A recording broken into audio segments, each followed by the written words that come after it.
And I'm sure people will continue to come in. It looks like we do have a pretty small group. So as of right now, we probably will not do the breakout sessions. We'll see how many more people come in. We'll all stay in one area at the end. But first, thank you everybody for attending. I don't think that 2020 is what any of us had envisioned. And as we've had to move a lot of our mini conferences and events to virtual platform, we thank you for participating and thank our speakers for taking time out of their busy schedules to educate us. I'm going to take a little bit of time to talk about Leadership Connect. For those of you that may not know what Leadership Connect is, we are a like-minded individuals that have come together and are dedicated to providing aspiring and experienced leaders with the opportunity to network professionally and socially. So our goal is to provide professional and I'm having trouble talking, guys, sorry. Our goal is to provide professional and personal engagement opportunities by developing leaders and connecting community. So hopefully everybody was aware of what Leadership Connect was. If you're not, I encourage you to go check out our website, or you can check out the Facebook page.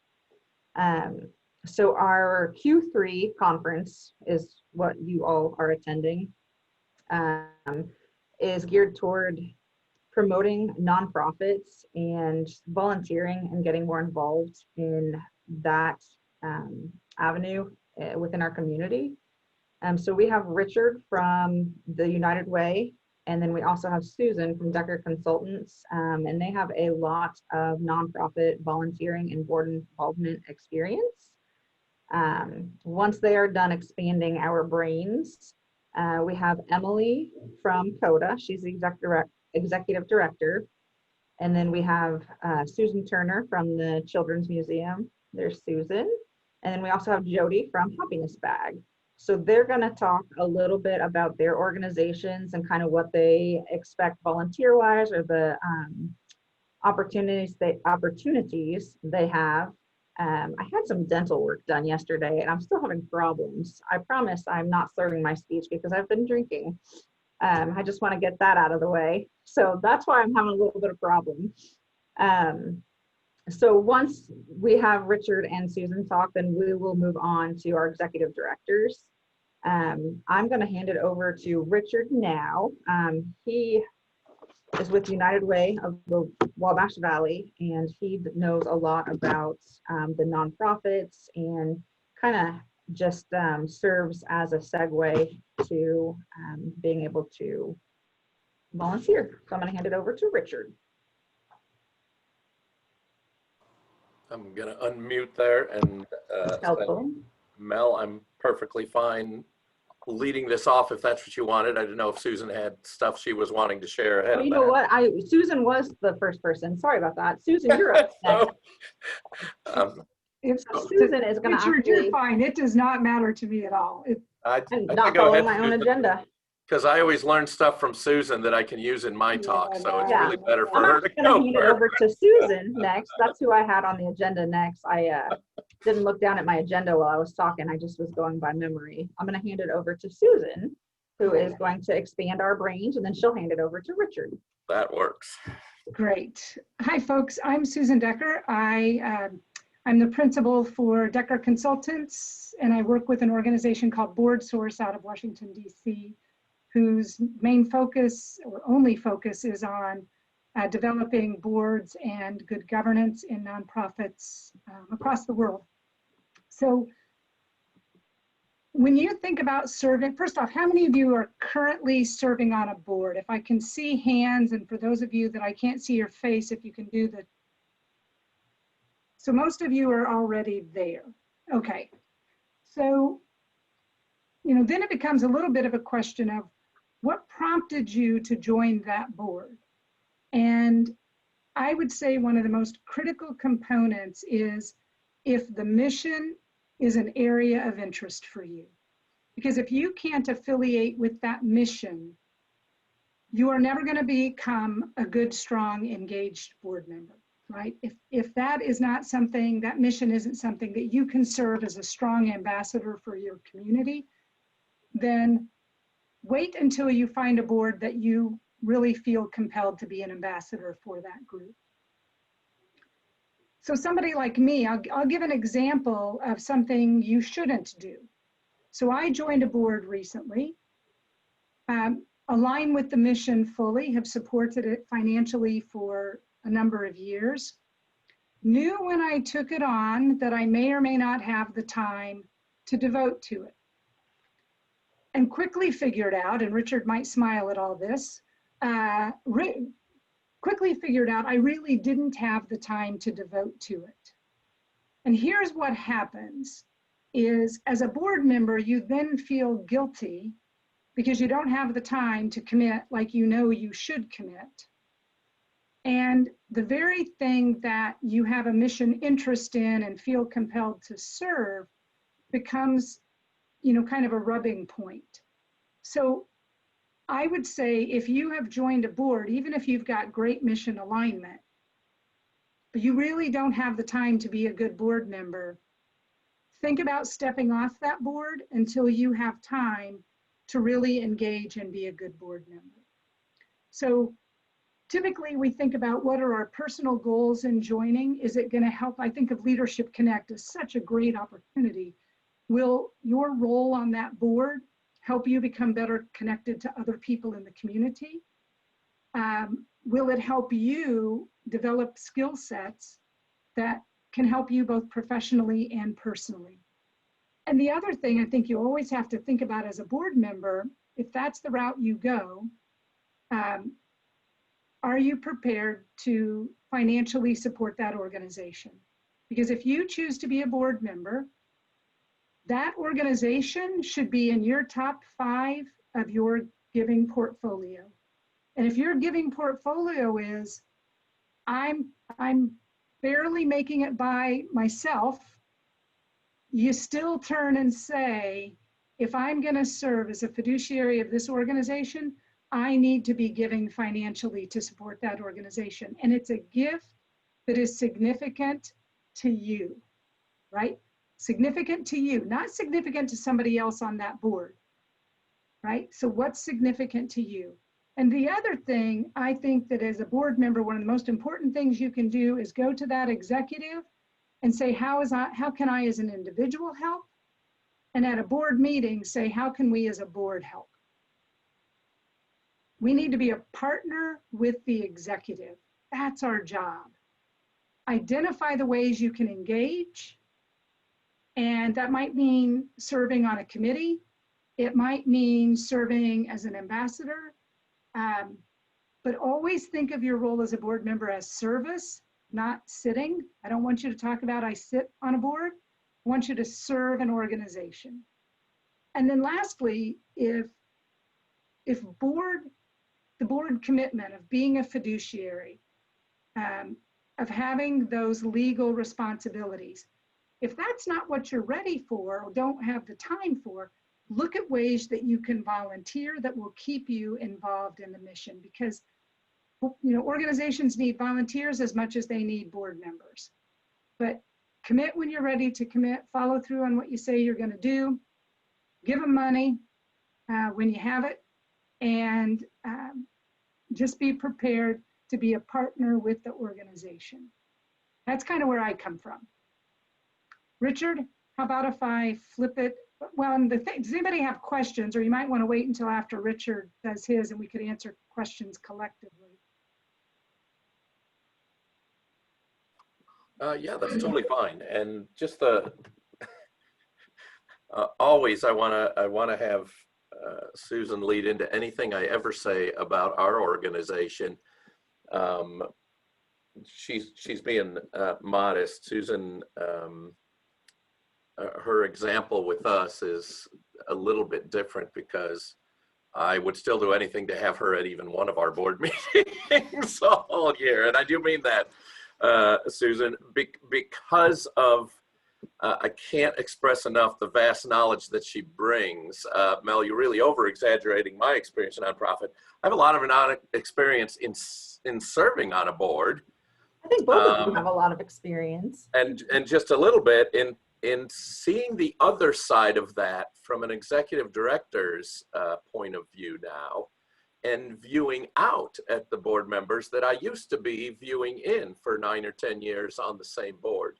And it's been a tremendous learning experience, and absolutely everything. I could follow Susan's comments just saying, yeah, what she said. But it is so very true on so many of those examples that anytime I have the opportunity to speak to leaders in our community, be they brand new at that skill set or really, really long time in that skill set, I want to emphasize some of the same things. And one of the main ones I always try to emphasize is exactly where Susan started. If you don't have passion for it, move on to the next thing. It's okay.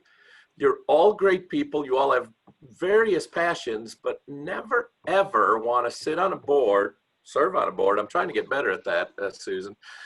Never want to serve on a board because, well, I think being on a board would be good for my development. It would, and it's a great thing. Find the passion first. So generally when I talk, most of you who know me know I can't talk without a PowerPoint. I'm going to share just a couple of things because when I talk about our United Way, I don't want you to think, I see you laughing, Jody, I do.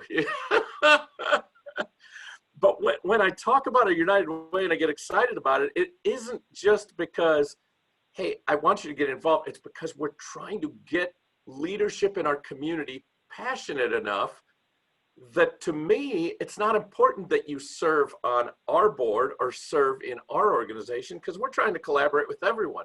We need more leadership serving our nonprofits through board service and committee service. And anything I can do to help that, high tide raises all ships. Let me share a couple of things with you real quick, and I promise I won't overly do this. I've given talks before where I talk a little bit about our community kind of building approach and saying, how do we lead a community with leaders like all of you? I won't talk a lot about United Way, except I always show this to say United Way is a worldwide presence. And that sometimes gets people thinking, well, then they're not really about my community. If you go to the United Way Worldwide's page, they're going to tell you there are 1,800 United Ways across our community. There are over 1,100 in the US alone, and there are over 50 in Indiana. But we are community-based and community-led, which means our success isn't about that global organization. It's about our local community and the leaders that we have here. Every community is different. You could go to a United Way in Spokane, Washington, and they will be focused on different things than our United Way of the Wabash Valley is. But the beauty of that is when we go out and put our ear to the ground and say, what do you want your community working on? We heard these things. We heard, boy, our economic decline, our jobs and availability for family sustaining wages, the drug issue, the safety in our community pride. These are all things that led us to a fight on poverty. And it led us to a bold goal to say we're going to move 10,000 families out of financial struggles. But it led us to talk about a topic that we are excited that we've gotten more of our leaders in the community to talk about.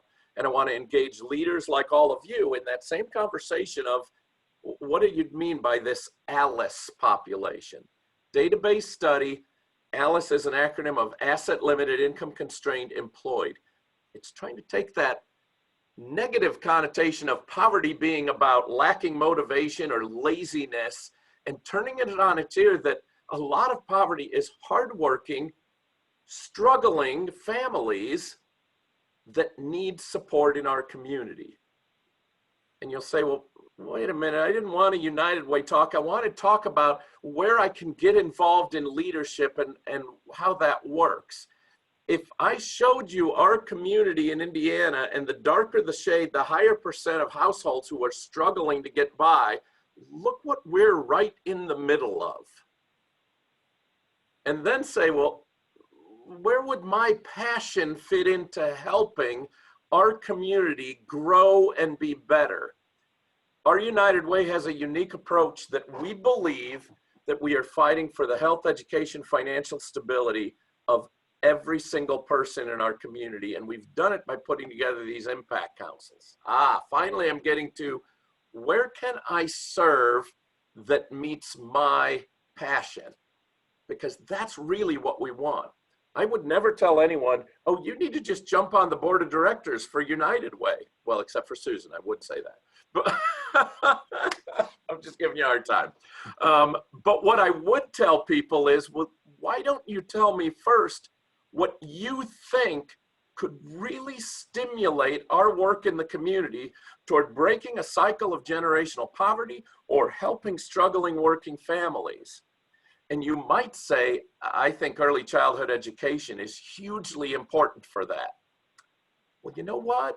We have a council that does exactly that work, and we invite the most passionate people and experts to help us on our Success by Six Council innovate and come up with collaborative ideas for multiple organizations and government to come together.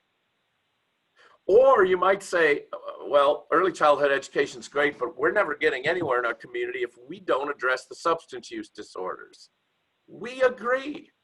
Here is a council solely focusing on the issues that are plaguing us on drugs across our 6-county area. You kind of see where I'm going for it. Financial management is a council that understands that we can build our own prosperity, but we need to do it by working together to bring those kind of skills and tools to families who may not get the opportunity to see those very often. There's a financial management, a strategy, a guideline that council plans to focus on promoting financial coaching, income management. What if you had that same passion? What if you were a huge fan of a Dave Ramsey course that maybe your church had done, that you felt strongly about? We would love to bring you in and say, hey, here's a great opportunity to sit around the table with others from financial institutions, nonprofits, even a little bit of our government, and brainstorm ways we could bring those kind of skills to the broader community. Wow. Now that's the perfect example that Susan's talking of. I want to serve. I don't want to sit on a board and just listen to what they do every month in some monthly reports. I want to get involved based on the things I have seen and I'm passionate about. This is really, I think, what Susan was saying. And whenever I'm asked to talk, I want to say there are great opportunities out there in our organization and in other organizations to go do it. Our United Way has a different approach over these last few years. Instead of fundraising just to fund each organization for what they do, we're trying to bring those same organizations to a table together with our community and say, what if we had a common agenda to address an issue that's causing our cycle of poverty, that's driving struggling working families to have the struggles they see? What if we had a shared measurement for it, like our ALICE numbers or other measurements? And what if we work together on it and communicate it together? All United Way is trying to do is be the backbone organization that can bring all of these different facets together. That's kind of why we fit into how we might do some of this. And just to kind of end this, it's the reason I like to give this talk to leadership is because Collective Impact is a fascinating read for any of you. Go Google the articles on how it works and great examples in communities across the country that are doing it effectively, but it has 3 preconditions. You have to have an urgency of issue. There has to be a case made that what we're working on is hugely important. And we think over the last few years, we've been trying through our United Way to bring all of our nonprofits together to say the underlying problem here is our cycle of generational poverty and struggling working families. We think there is an urgency of issue. You've also got to have resources. United Way has a unique ability to bring resources from our donors, from corporations, from businesses and grants, and bring them to fight this issue together with our nonprofits. But the challenge, and I've said it within our organization, and I've said it to our board, and I will say it to this whole group, is it also doesn't work if you don't have influential leaders, problem solvers, who want to solicit, encourage participation, dynamic, passionate. Look at all those definitions. The very same words I think Susan was saying earlier. Collective impact fails without this. And so I often end saying authentic leadership is what we really need. That is the challenge that you can all help all of our organizations with. So I would challenge you after this today to go Google authentic leadership. And on the first page of your Google search, you're going to find fascinating articles. I did it. Here's 3 quotes from those articles. Being an authentic leader means leading by example. It's demonstrating through your actions that you practice the same values and behaviors you expect from the team you're working with. Or maybe there's just no way around it. If you want something to happen, you have to show up for it. I think that's right along the lines with what Susan started us off with. And finally, authentic leaders have heart. By the way, these were 3 different articles, which shows in their compassion. They are sensitive to others' needs and they're willing to help them.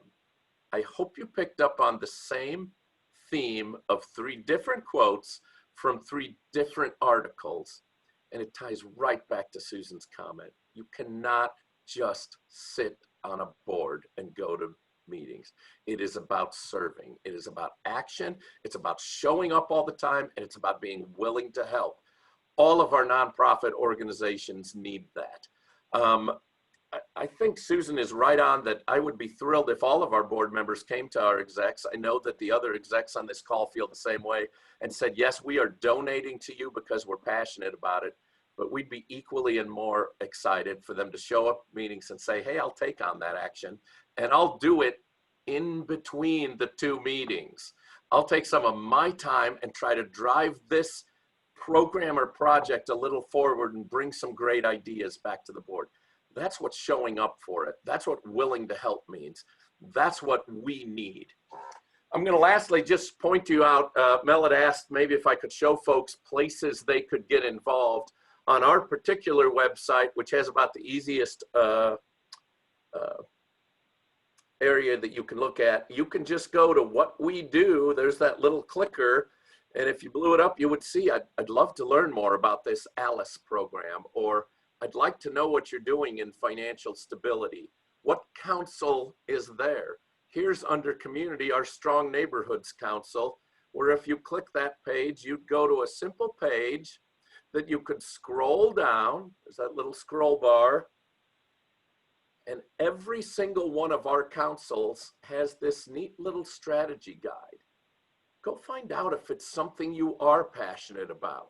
Go see what the strategies for our neighborhoods council or our financial management council or our substance use council are doing. They're listed on the webpage. You can read about it on the guide. And the only reason I'm telling you this is go grow your passion. I often, when I give talks, I share a quote that I think is from Henry Thoreau. It might be Thoreau or some other poet. It might be Emerson. Can't remember. But the quote was the dumbest quote I ever heard until I thought about it. The quote was, "Nothing is interesting unless you're interested." And the first time I read it, I went, well, yeah, that's stupid. But then I thought about it more. Objects don't create interest. You create interest. You have to be willing to go look at something and dig into it and say, yeah, I am kind of interested in that. So this is all we allow you to do. And on any of our teams, you can also see, well, who might I have the opportunity to serve with? We list the members on these. These are great places to start and hone your skills and find out if an organization like ours or some of the ones who are at the table with us are ones you'd be interested in. So I'll end it there and say, Susan and I would love any questions about service and about building passion, because it is the most important thing any aspiring leader can have to go help grow the community. I'll end there, Mel. Thanks. Susan, do you have anything else to add to Richard? No, I think that one, I think is just in addition to what he said is don't be afraid to have a voice, even if it's the first time you've walked into a board or a board meeting. You are bringing your life experience. It's going to be different than everybody else's. Don't be afraid to step in, ask questions, offer ideas. You know, I would say don't go in and try to change the organization in your first meeting, right? Don't throw everything out there. But I really do think that it's important that every single person, if it's a board of 12 people, every voice is needed. So don't be intimidated. Don't feel like, oh, I should wait until the 6th meeting before I speak up. If you have something to say it, and work to get to know the people that you are serving with. The board, I think of them as a team. The team, this is the only team in the world that I know of that doesn't practice. We kind of just jump right in and don't take time to build those relationships. So to Richard's point, some of that has to happen outside the board room as well. So I think you bring an important voice, and I know lots of the faces on this, or the names if I don't see your face, and I just think about how much value you can and would add. So jump in there and bring your whole self. Awesome. You know, I'll tack on, and it's just so right.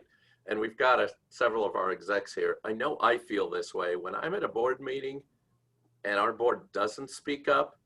I feel like I'm failing, like we're failing. We need those voices. This is why we want that team. So yeah, right on, Susan, no doubt. Well, thanks, guys. Does anybody have any questions for Susan or Richard before we move on to our executive directors from our nonprofits? Mel, I put one in the chat, but I'll go ahead and read it out just Sure. to make it a little easier.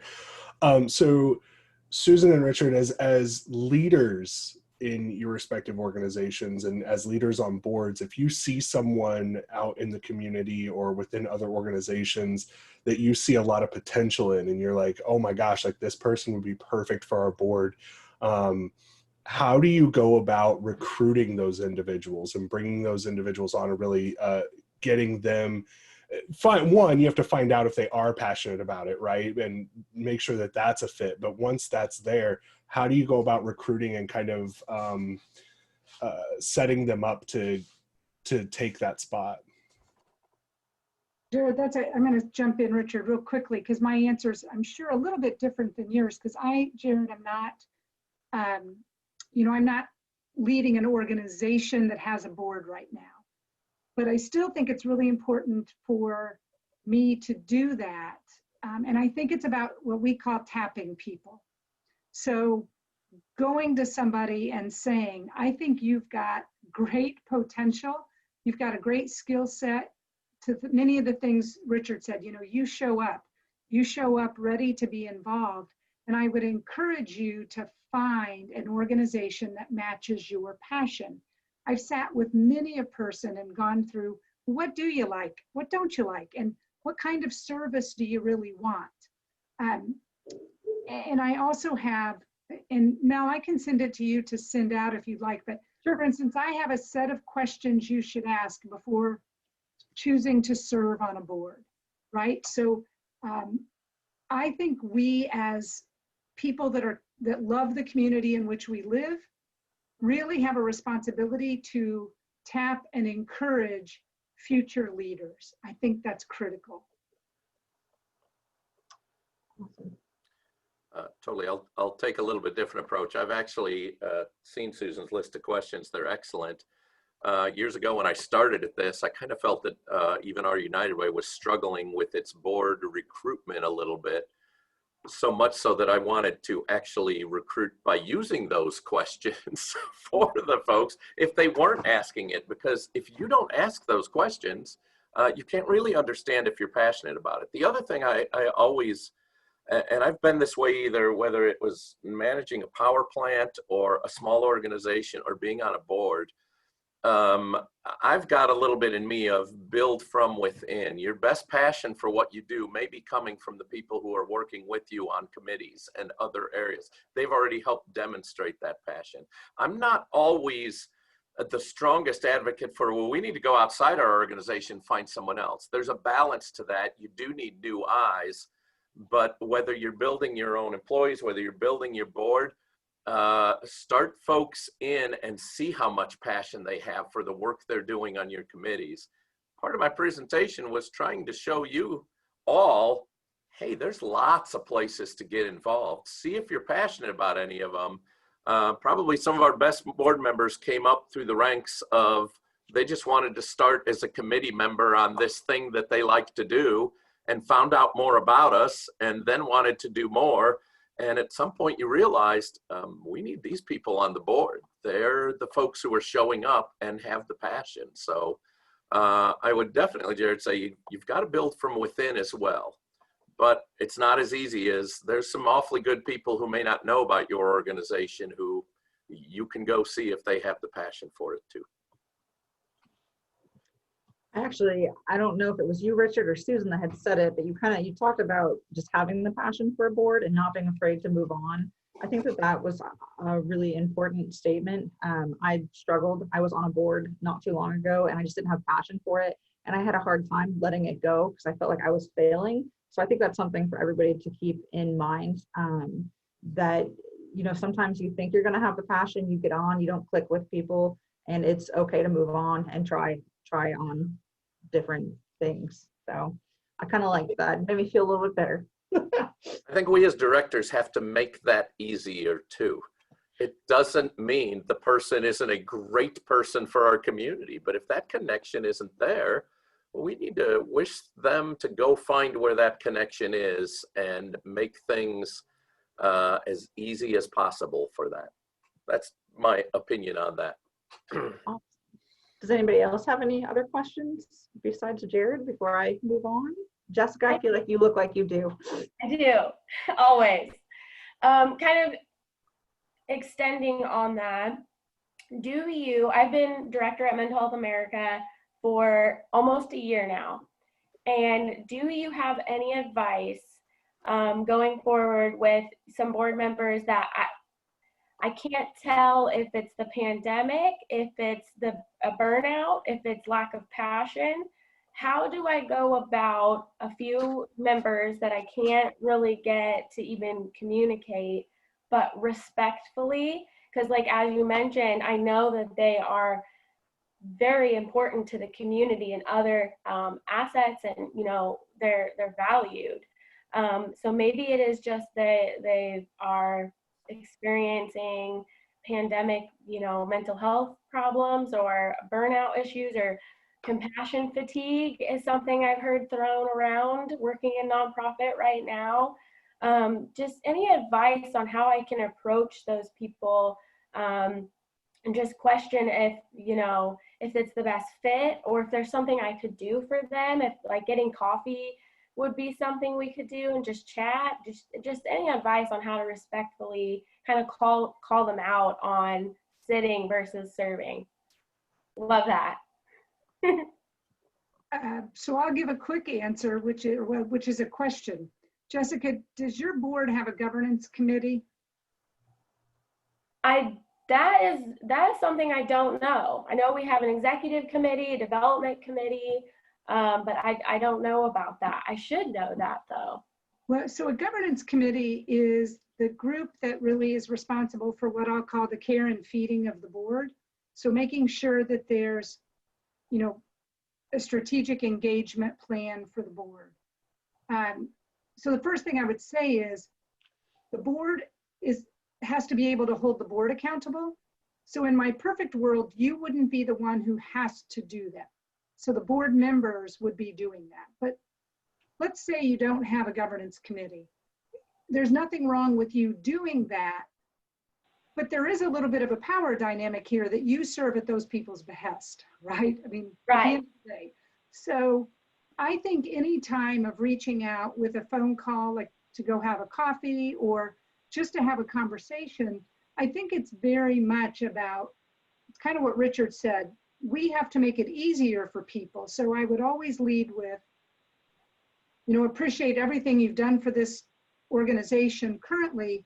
And I do think you had the right approach. Like, is this now, you know, tell me about your connection to us. Is this the best fit for you still? Is there something we could do to make it easier for you to serve?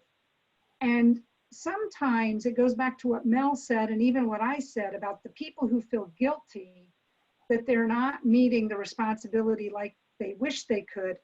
It's almost giving people an out, right? So it's, by reaching out, you're also saying, we notice that you're gone and we care that you're gone. So I think, again, if you can get your board to do it, I think that's even better, but nothing wrong with you making a personal connection to somebody on your board. That's about that team piece. Okay, thank you.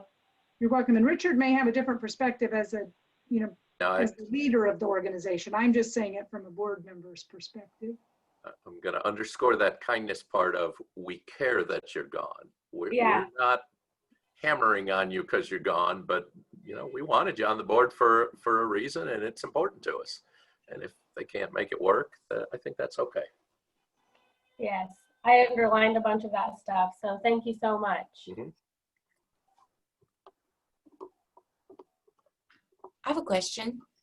Richard, you talked about going from serving on the board to being the ED. What were some of the things you learned when you did that? And what were some of your, like, I guess, big surprises in doing that? Probably a lot of different examples, but as you serve on boards, you notice things that are being done that you might think, hey, is that the best way to engage a board? So for me, it was helpful to say, turning around as exec, how can I engage this board better? I'll give you one example, and it doesn't work for everyone. I'm sure there are execs on this that need to or look at it differently. I had served on a board where the executive committee was doing all the work of the board. And when we'd come to board meetings, we would hear about all the things the executive committee had done, which leaves your board members scratching their head going, wait, why am I on this board? So I was sensitive to that coming in, probably too sensitive to that I'm some years in here and we have never had an executive committee meeting, because I felt so strongly that if I'm going to ask a board member to serve for us, I want to respect their opinion of it. It's those kinds of examples of putting yourself as the exec onto what do the board members expect to be engaged in has really kind of helped me, hopefully, in how we put together our board meetings and what we ask our board to get engaged in. Are they the kind of things, when I was on a board, I want to get engaged in and be part of the decision process?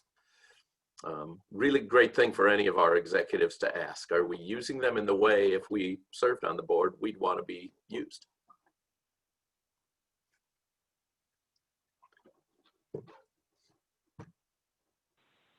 Any other questions from anybody? Mel, I've got one real quick. Yeah, Ron. This is working.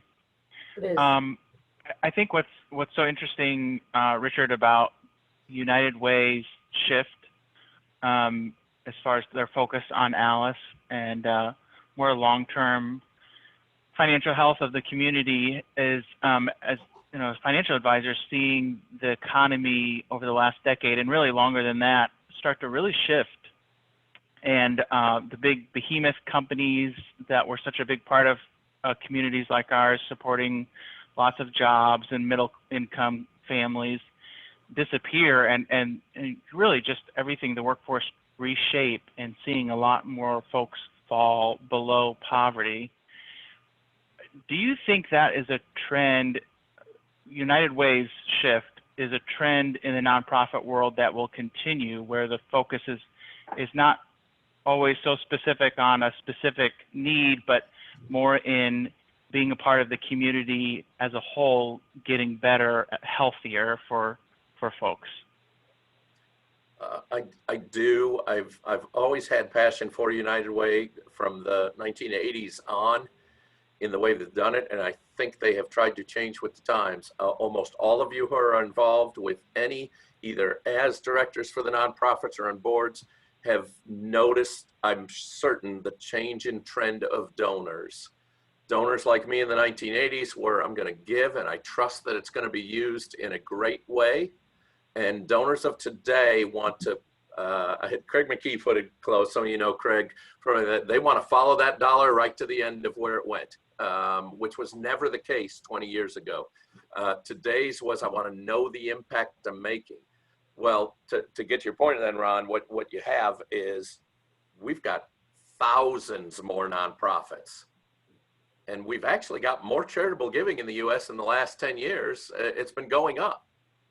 Why aren't complex problems getting better? It's because we have to work together and we have to give the donors kind of an impact they can make by us working together. And I think more and more nonprofits are seeing that and saying, how can we work together on the complex issues? Yeah, I think it's a long-term trend, and that's why I advocate so much for the United Way, not for us, but for let's all get around the table and solve these things together. They can't be done by one or two organizations. Don't get me wrong, one or two organizations do some really great stuff. But seeing the impact that donors and communities want, we've got to work together on it. Absolutely.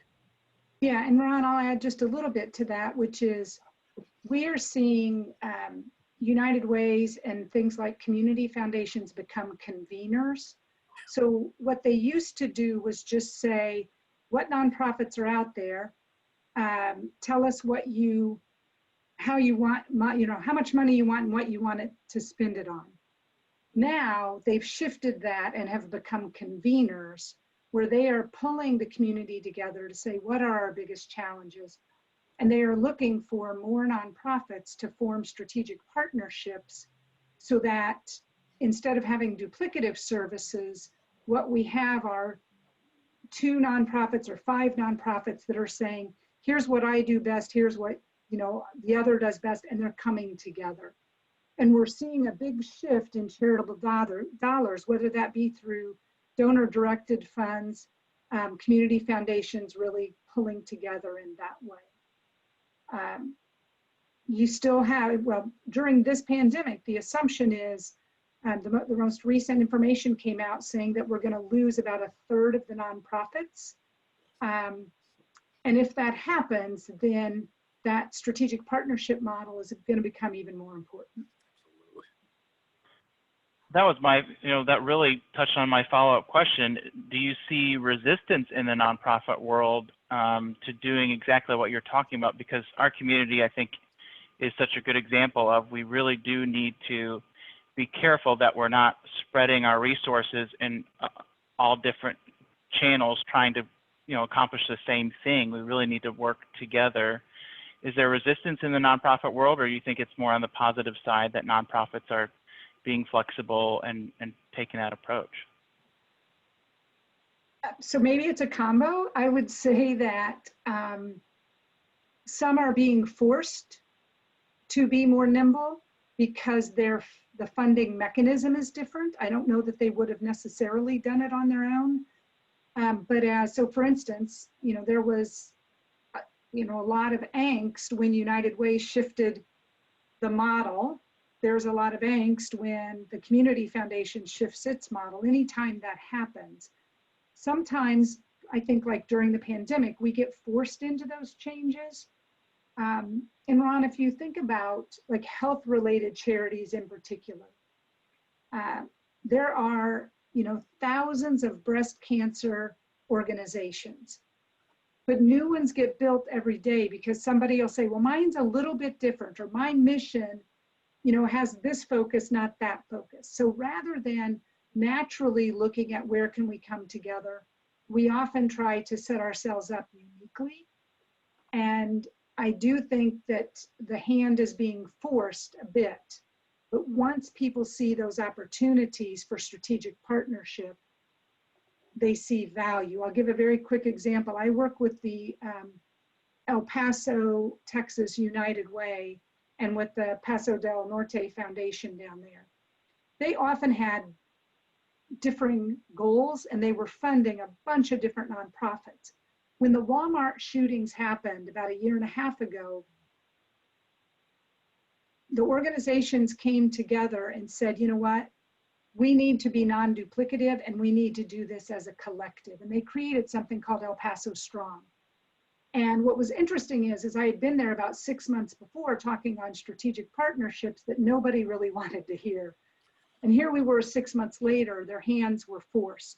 And they came together in amazing ways. I mean, I cannot describe how beautifully they pulled together. So, you know, that unfortunately is sometimes the case.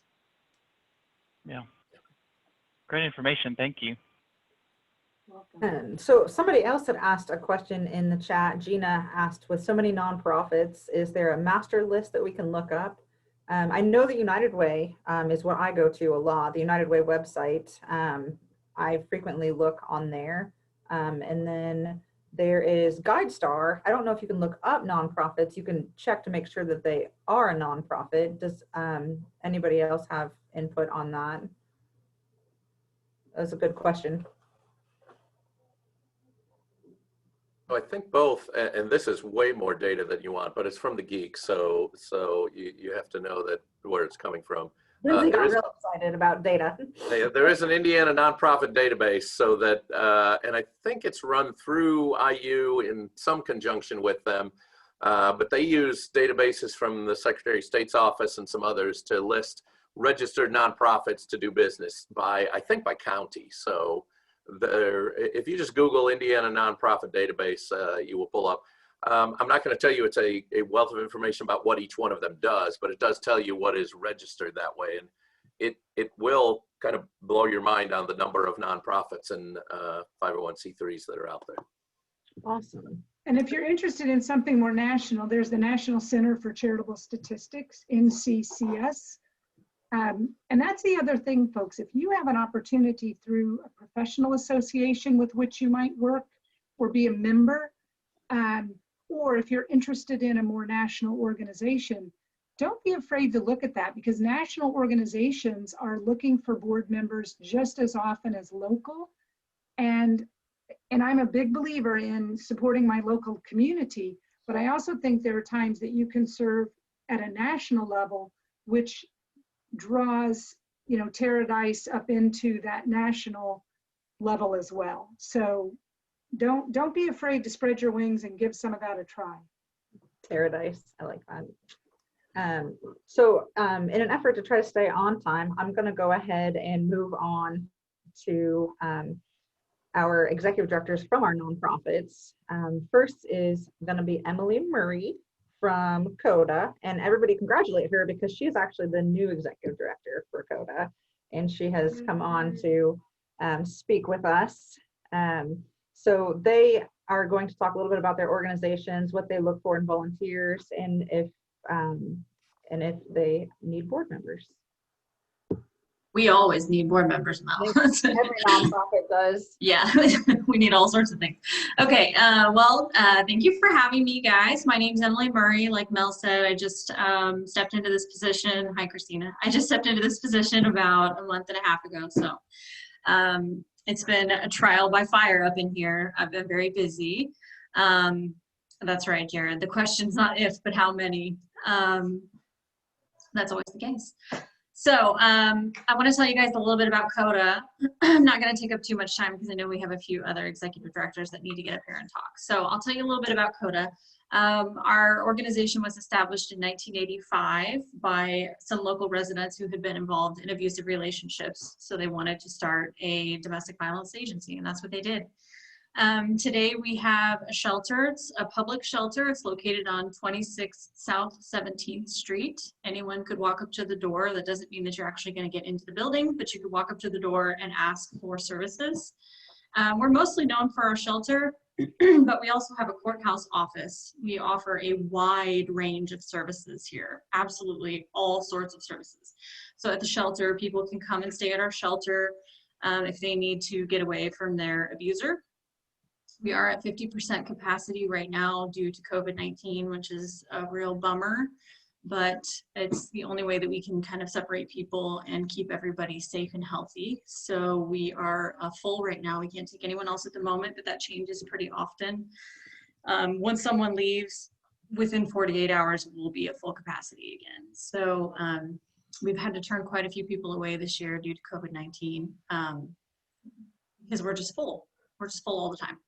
So we have groups in the shelter. We have a food pantry here. We have case managers that try to get our clients connected with any sort of services they need, get them hooked up with food stamps or childcare. We do have, anyone can come in the shelter regardless of their gender, their age. We have men, women, children. Anyone can come into the shelter if they need help. Our courthouse office is located in the courthouse, and we offer a wide range of legal advocacy services. So even though we have seen a decrease in services here at the shelter, our courthouse has been absolutely through the roof since COVID-19. It has been crazy busy over there. They are helping people with protective orders. They are helping people file for divorce. They're sending people to get legal services through attorneys.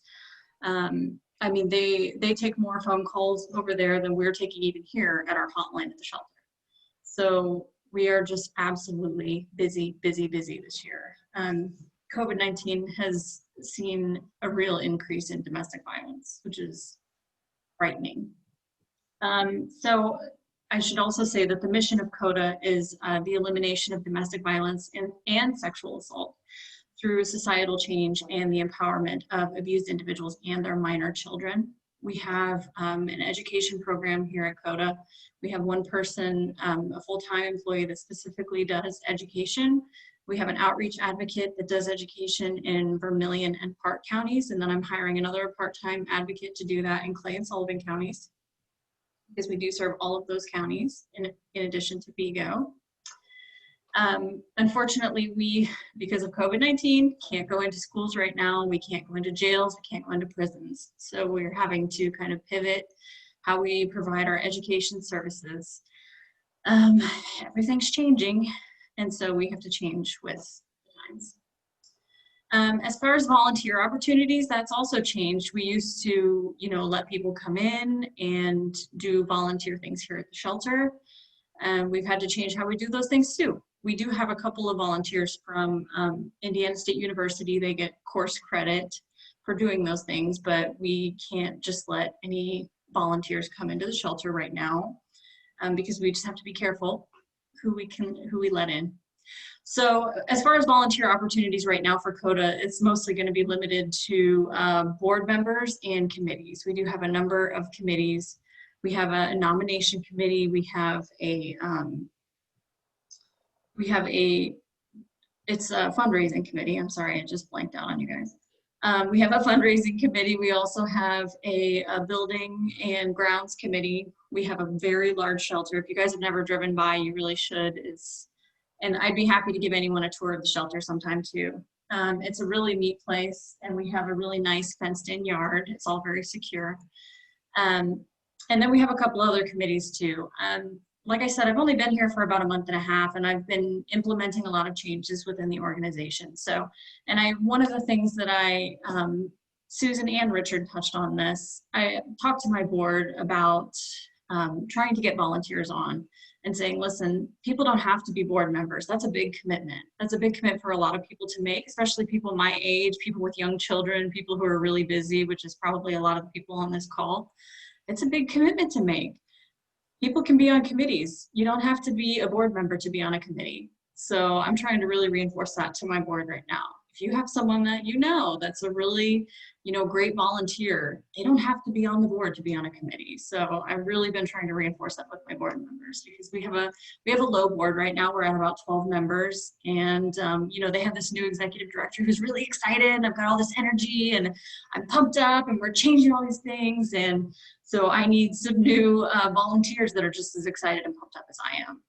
So I'm going to put my email address and our CODA website in the chat. And with that, I will pass it on to someone else. Thank you, Emily. So I know that you're not doing a lot of volunteers right now. What about supplies? That kind of goes into volunteer. Are you guys accepting supplies for anything? Yeah, we will always accept cleaning supplies. We're not accepting any clothing donations right now. Our linen closet is full, so absolutely nothing on that. But cleaning supplies and things like body wash, any sort of like hygiene products, we'll always accept those kind of donations too. All right, so I'm not going to ask if anybody has any questions for Emily yet. I'm going to hold off till the end. I'm going to let each executive director talk, and then we'll go over questions at the end. So next up, I have Susan from the Children's Museum, and I'm going to let her take a few minutes to talk about the Children's Museum.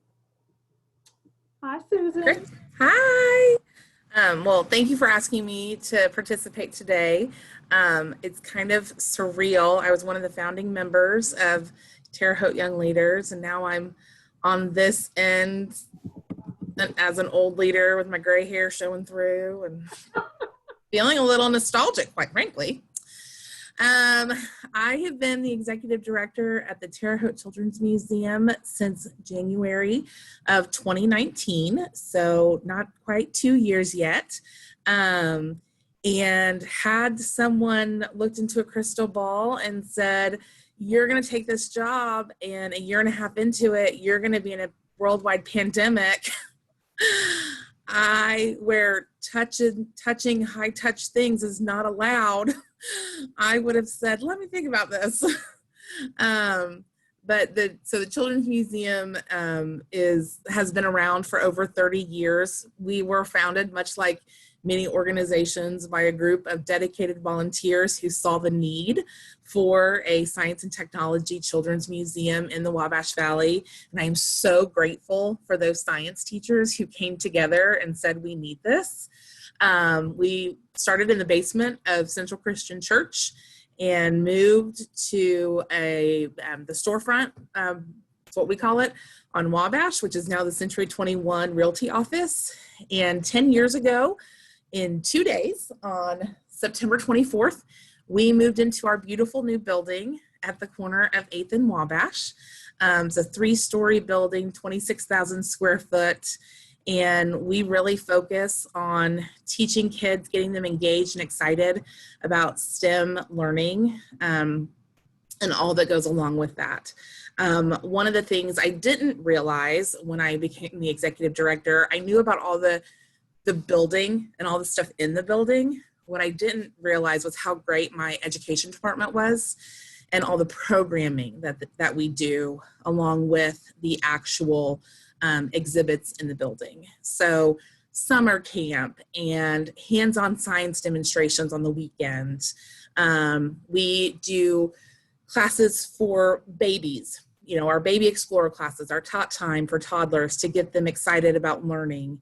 Our learning labs for our older kids. We target homeschool education so that they get to come into the museum and have a unique hands-on learning experience. It's a pretty fantastic organization, and I'm totally biased. I admit that. We are so fortunate to be a community of our size, to have a children's museum of this caliber. There are a lot of dedicated volunteers, fundraisers, donors who made sure that our kids had the best, and truly they do.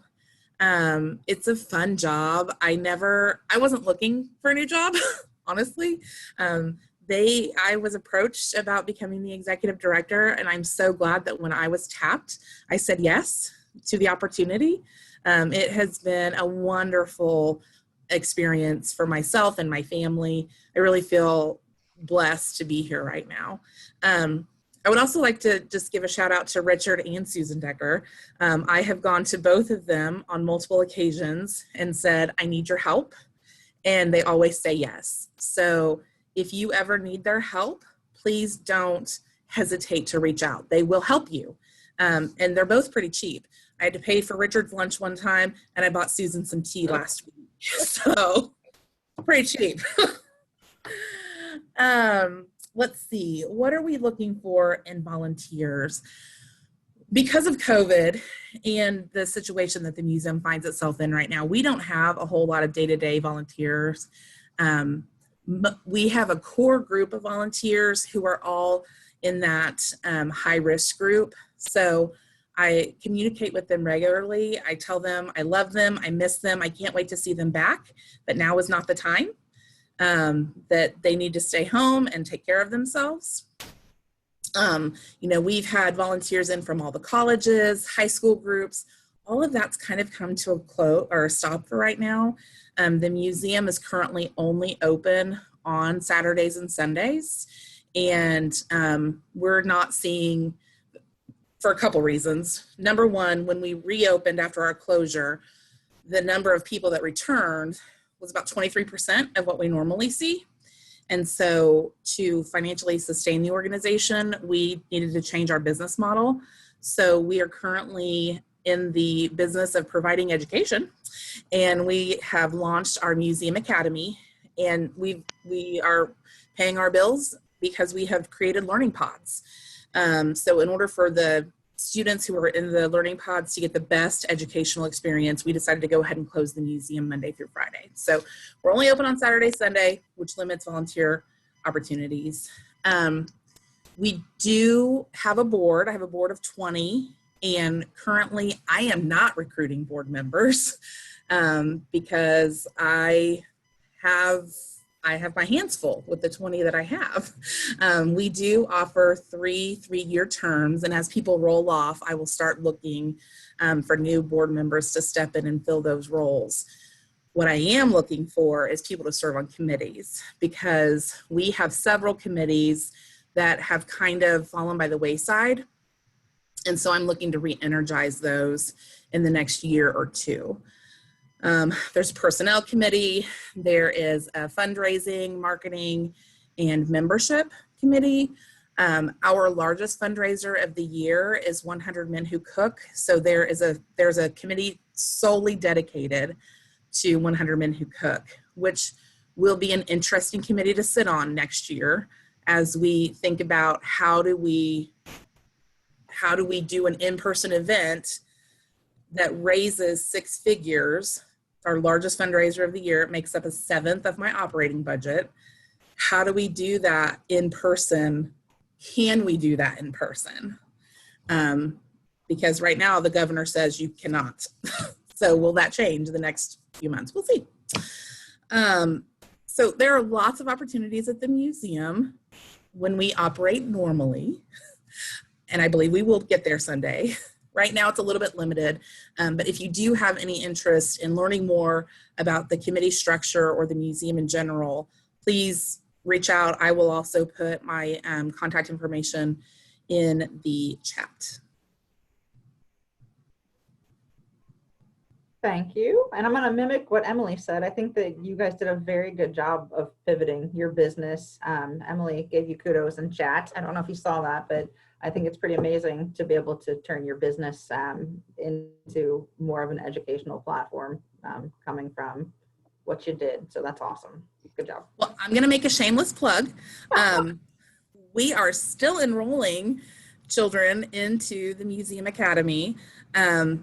Literally, you could fill out the paperwork today and start tomorrow. And I love having these kids in the building. They are so much fun.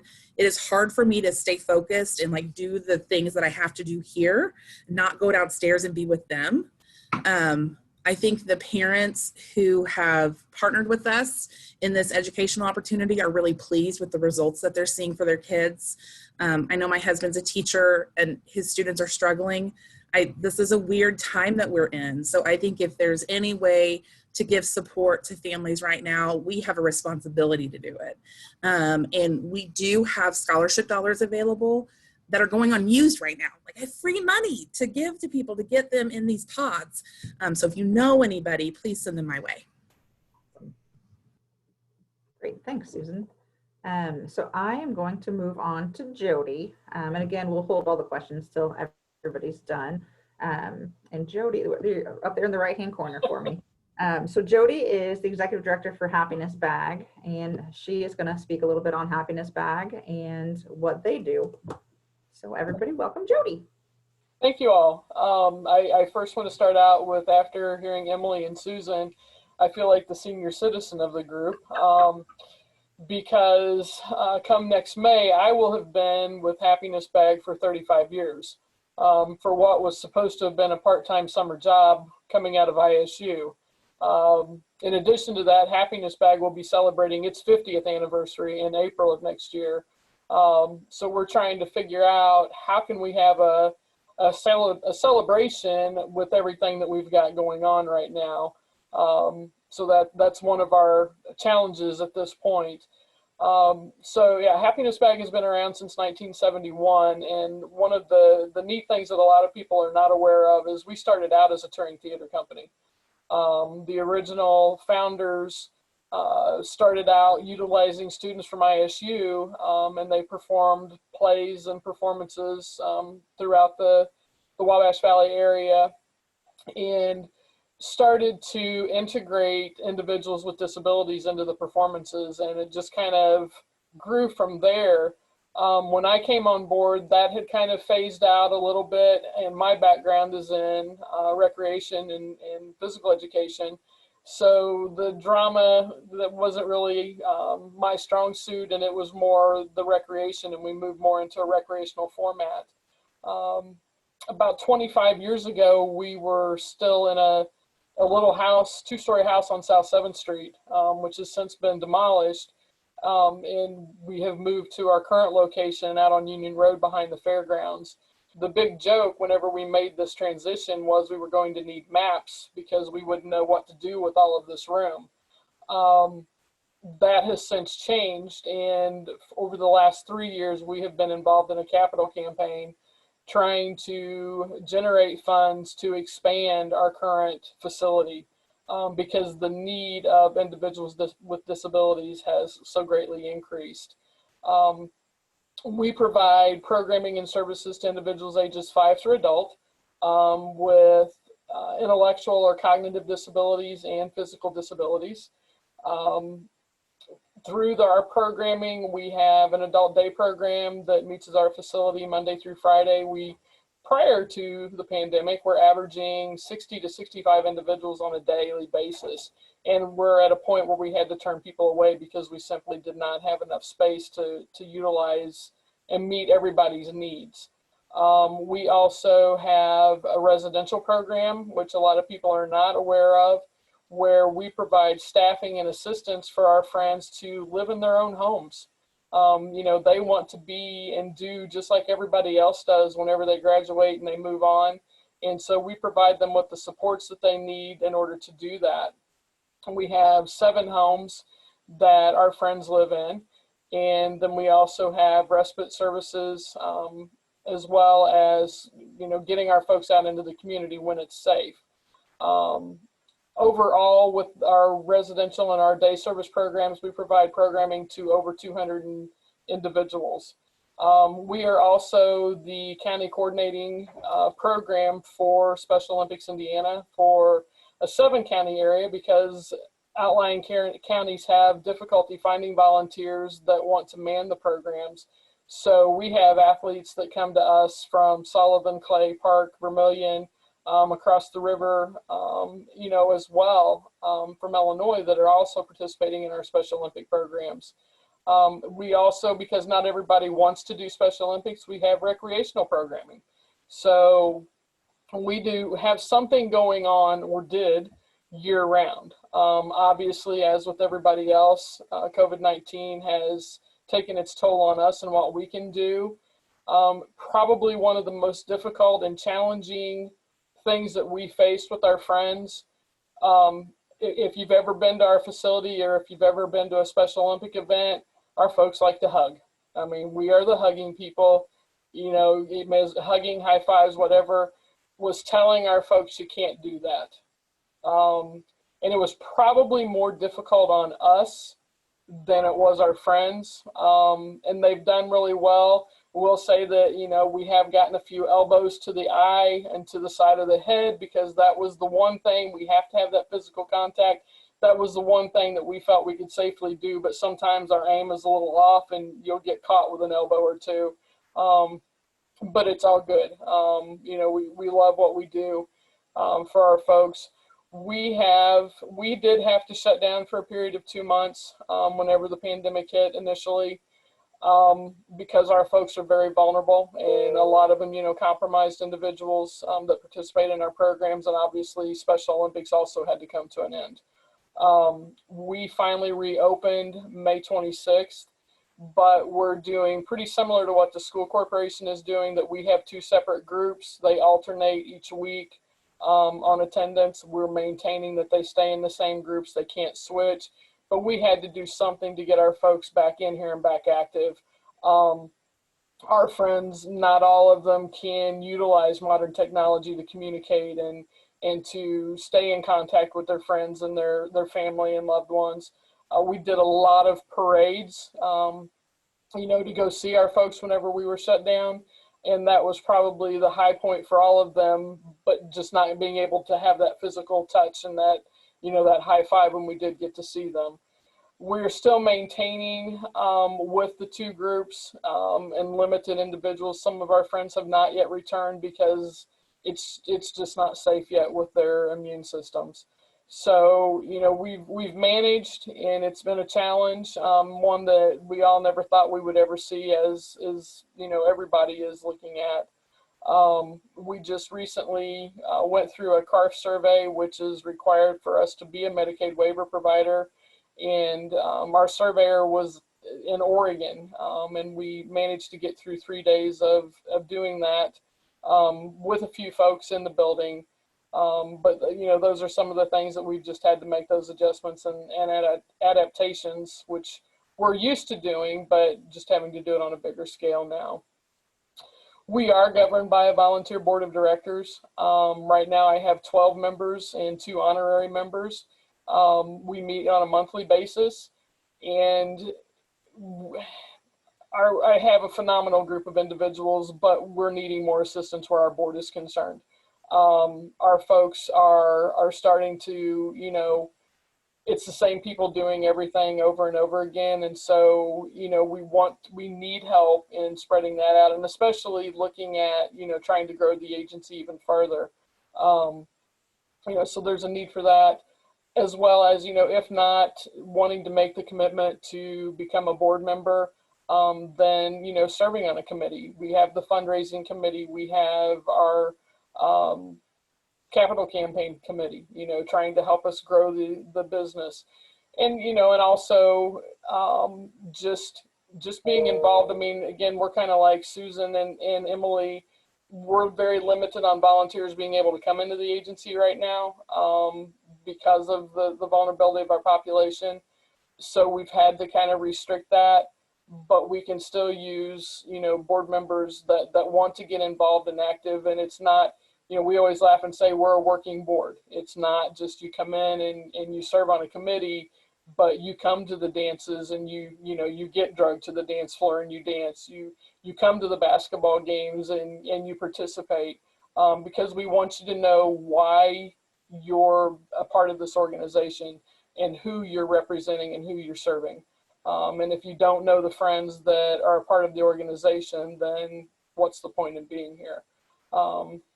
So, you know, like I said, anybody that would have an interest in learning more about us, you know, I would definitely be more than happy to talk with you.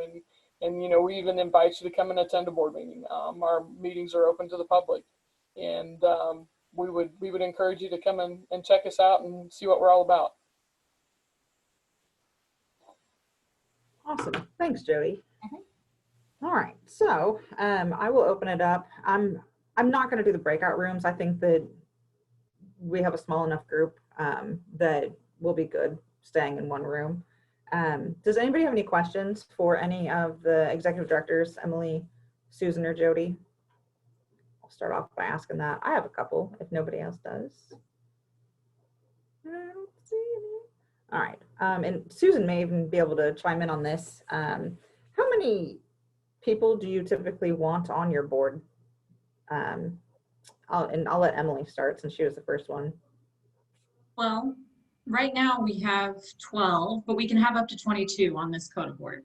So when I was at the Community Foundation, I managed 2 boards within the Community Foundation, and we had anywhere from 16 to maybe up to 18, all the way down to 12. I think it just depends.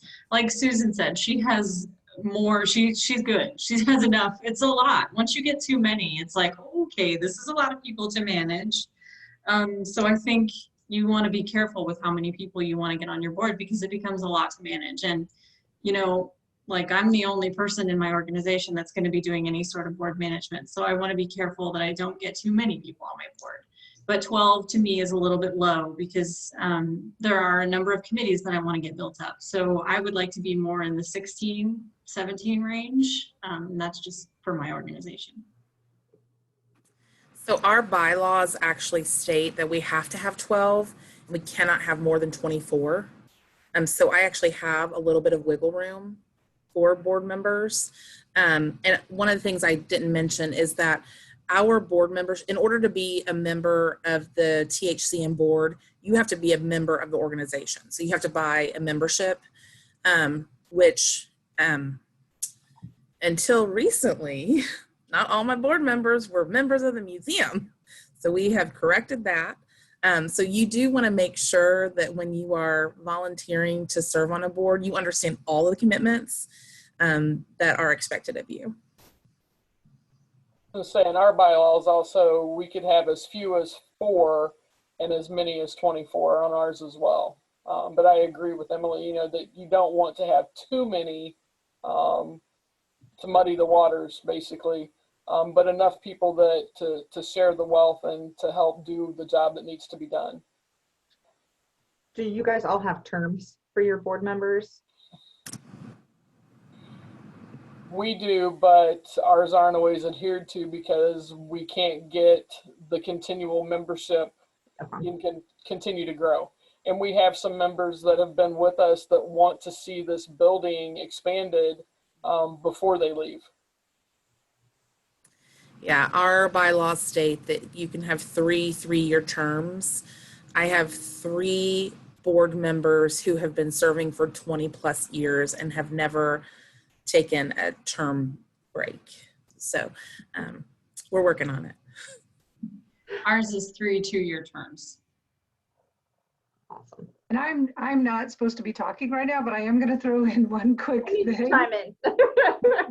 which is if you are on a board that is not following its own bylaws, recognize that if anything goes wrong, the first thing that's going to be in the headlines is that you weren't doing the other stuff right. So when you go to select a board to which you might want to serve, you might just ask them some of those questions like, do you have term limits and do you enforce them? That's all I'll say. Lindsay just asked, how are bylaws set and how can they maybe change within a board to maybe reflect how it's being run? Gosh, I love Lindsay. So the bylaws are determined initially, the initial bylaws, when you create the nonprofit itself. You have to file a Form 1023. You have to include bylaws with it. Those bylaws really can change. People don't always realize they can change. So the board can vote to change them. About 80% of nonprofit boards in the United States have term limits. But again, they say they have them. It just doesn't mean they're always enforced. But especially in this time of racial and social justice, as those issues are arising, we are seeing probably one of the biggest things I'm being asked to do right now is help people rewrite bylaws, because if they don't have term limits, they're actually putting them in. because it's one way they really can work to ensure greater equity and greater representation on the board. Awesome, thank you.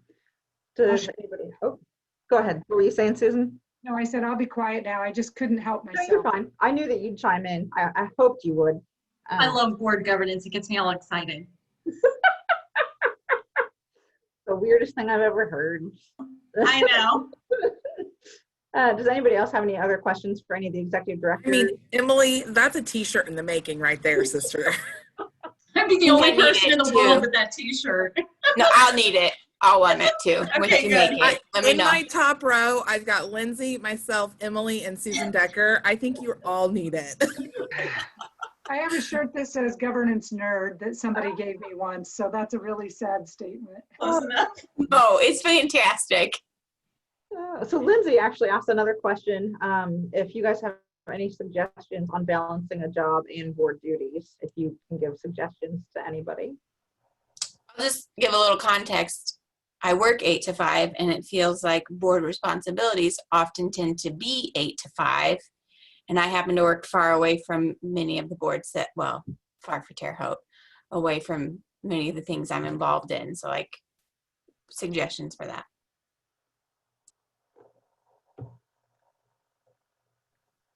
Anybody?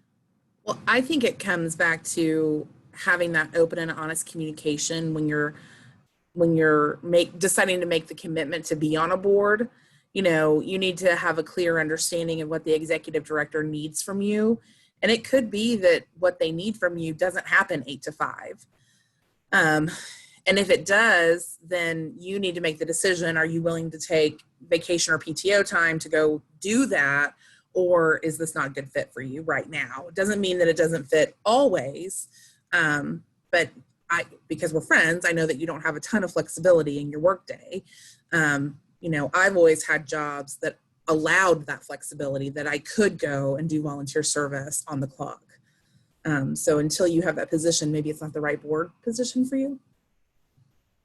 And I would agree with Susan. You know, with our organization, we're all about the family. And so we encourage, you know, our board meetings are in the evening. Our activities are usually in the evenings or the weekends. We encourage our board members to bring their families with them, bring their kids, bring, you know, their spouses, because our folks love to meet new people and love to make new friends, number one. But it's also can be used educationally for the family. You know, so as much as we want that commitment, you know, again, you know, making sure that it's the right match for you. Awesome. All right, thanks. Does anybody else have any other questions, comments? Mel, I'd love to hear thoughts from Susan, Jody, and Emily, kind of connecting to what I bugged Richard and Susan about in the earlier session. Because these organizations I really see in the same way, of that they're really contributing in a lot of ways to increasing the value of living in Terre Haute. And when we talk about that all the time, that's what our focus needs to be, and shifting from what used to be the focus of how do we get another big company here and that kind of thing, of just making this a good place to live. Do you all feel like that conversation is happening and shifting the way our leaders in the community do see our hope for the future, being that our net for folks, some of the folks that you help, needs to be strong, and our services, like what you're providing, needs to be financed? Do you see that happening? Is there still frustration there? What does that look like for each of you?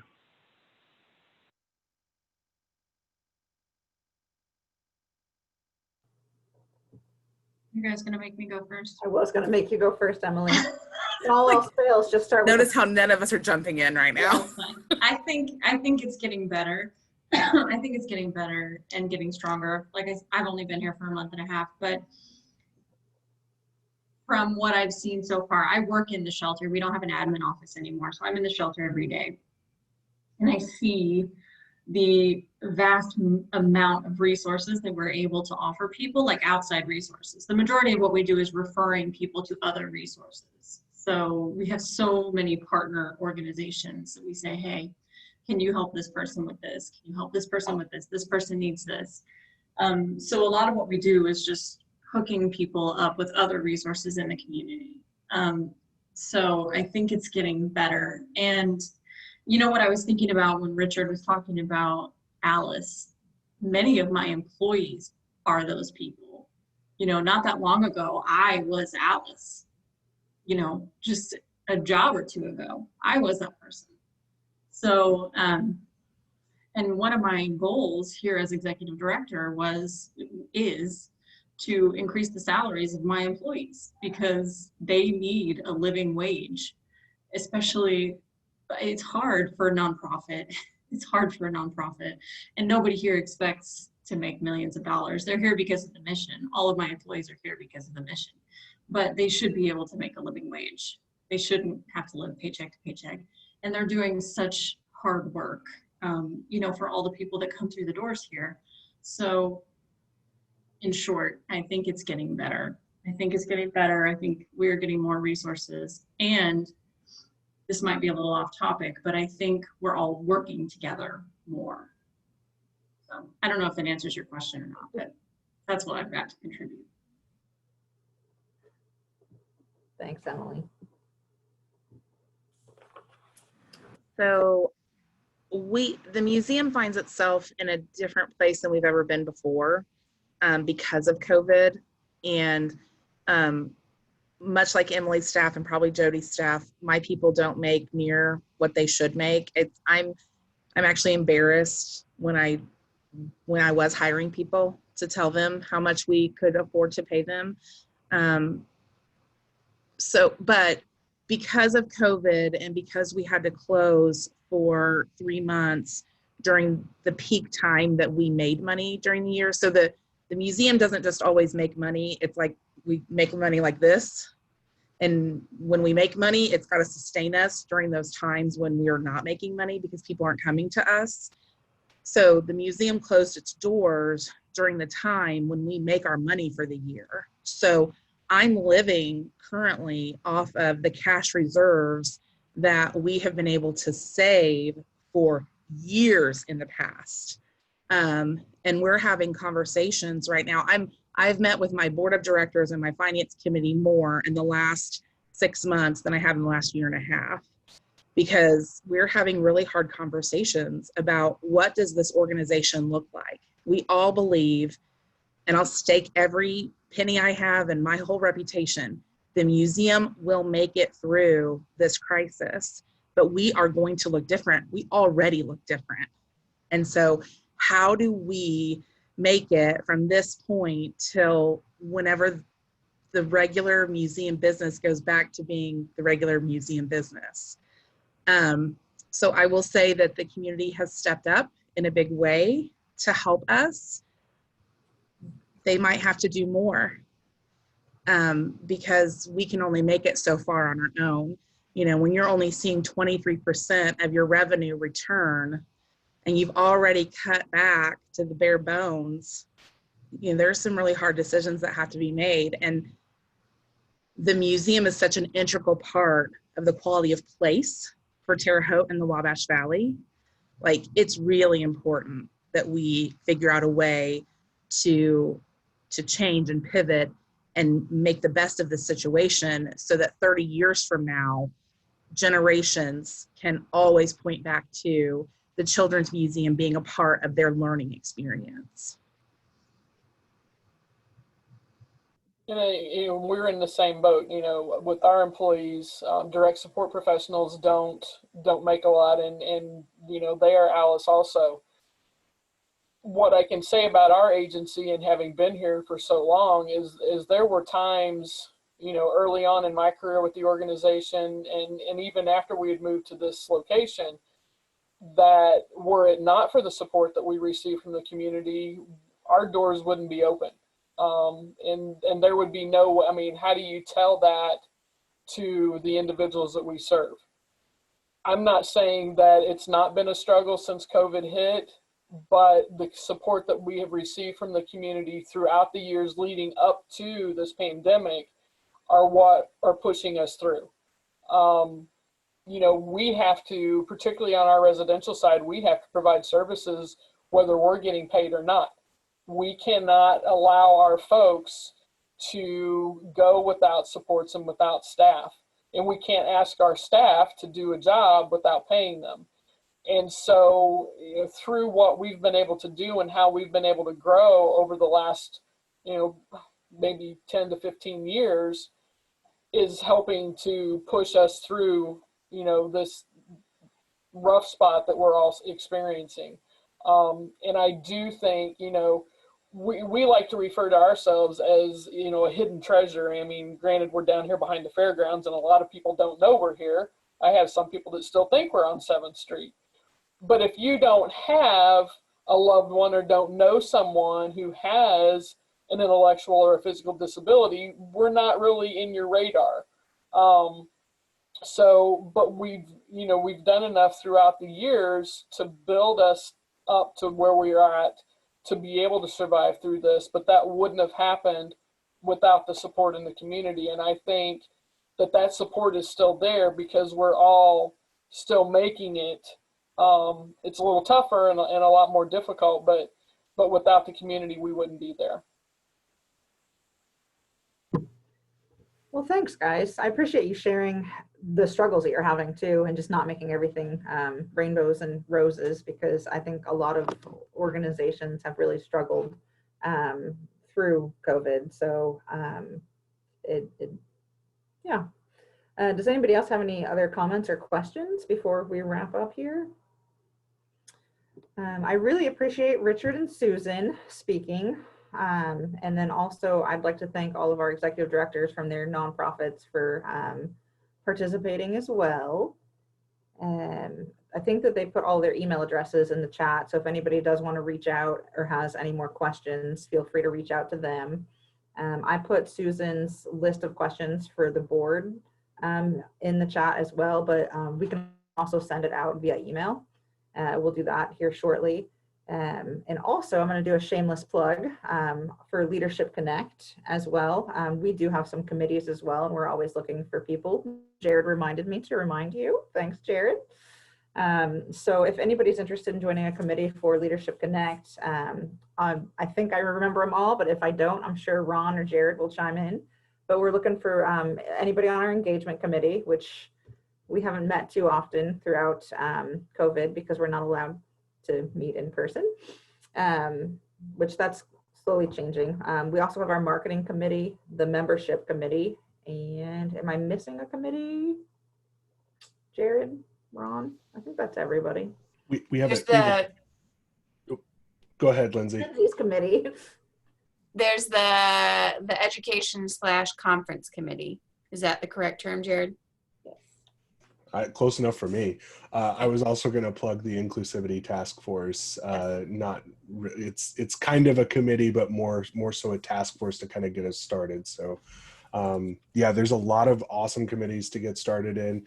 The best thing about Leadership Connect is that we are specifically for emerging leaders. So if you've never been in a leadership position before and you're just kind of like, I just kind of want to figure it out, this is a great way to do that, right? This is a great way to jump in, figure out what it's all about, mess some things up, screw up a little bit so that when you decide to be on the board for the United Way, you're a great leader and you're ready to go, right? So it's kind of like a training ground, if you will. Susan said, you know, boards don't really practice. Well, this is a great kind of practice run for running a board. Now, granted, we're serious. We get things done around here, but this is a great place to start for sure. And you get to meet a bunch of great people. And once COVID goes away, as soon as 2021 happens, COVID's just going away. So we'll all be able to meet in person and be able to do things. The way everybody's talking, COVID's just gone as soon as 2020 is over. So yeah. All right, well, I'm going to go ahead and end. We did very well with time. So thank you guys. Everybody was